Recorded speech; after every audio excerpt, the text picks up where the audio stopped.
So next question is, Abhishek says, why we can't fully forget our first love,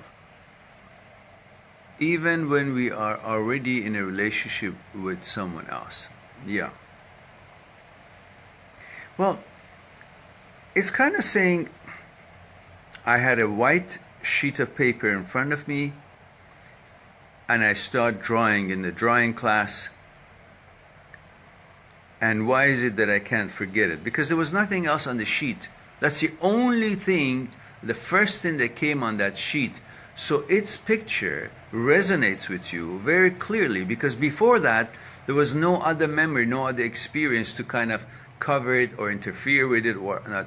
It just was one clear white sheet, and the first thing was drawn on it was that experience. And so it will have a memory, clear memory for you for a while, or maybe forever. But that doesn't mean just because you remember something, it was a good thing, or it was a preferred thing.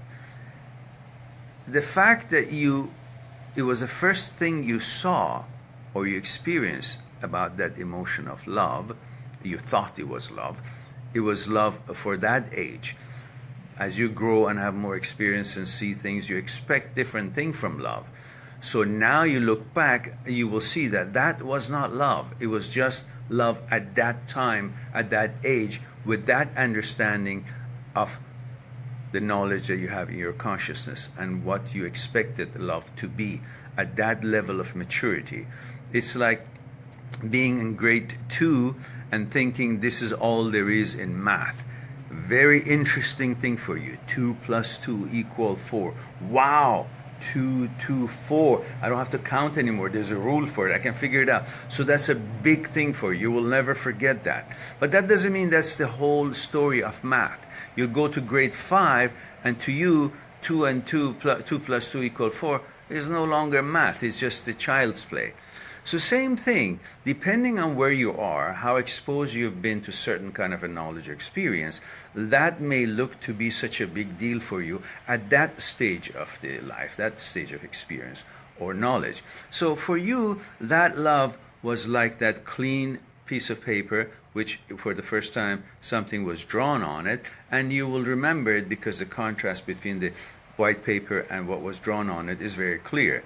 And there was nothing else before to give you any kind of an idea of whatever else could have been on that paper. So that memory is there. But that doesn't mean it was the best drawing. It doesn't mean it was the best love. At that point, that's how you felt. That's all you understood of what love is. Now you look back, you won't even consider that love. You consider that, oh, such a silly feeling, I was a kid. So it's okay to remember. That's what memory is. We are recording everything 24 hours a day. That's what mind is. That's what brain is. It records all the time. But if you constantly want to keep remembering what you're recording, it's like you're playing the recorder, what it recorded, and it will not have chance to focus on what's actually being played right now. So don't miss what's being played right now by constantly enjoying or being fascinated by the memory, by a recording that you have.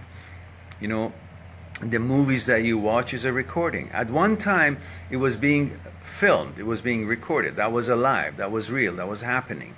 And that was a reality. But now you keep watching that movie, it's just a recording, it's nothing new. Better focus on what is happening right now so you can record these. So later on, you'll have something newer, fresher to watch rather than the old movie all the time. So, I hope that answers some of your question.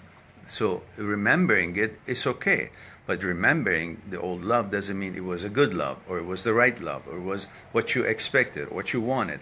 At that time in moment in life, that's what your explanation and your expectation was, and it seemed very tasty. But with your standards and understanding expectations today, that would not work at all. So don't envy it, just enjoy the memory. That's all. There's nothing else to it. Because if you add all those expectations, responsibilities, duties of today into that relationship, neither one of you you or your girlfriend would have been able to like each other at the time, maybe. Because at that time you were a kid or you were much younger, all you needed to see, just hold hands or say hello, hi, smile, and whatever, and it was just, or if you were older and you had some intimacy, again, that was novel and so on. So remembering something pleasant, that doesn't mean that would have been pleasant today as well. That's at that time.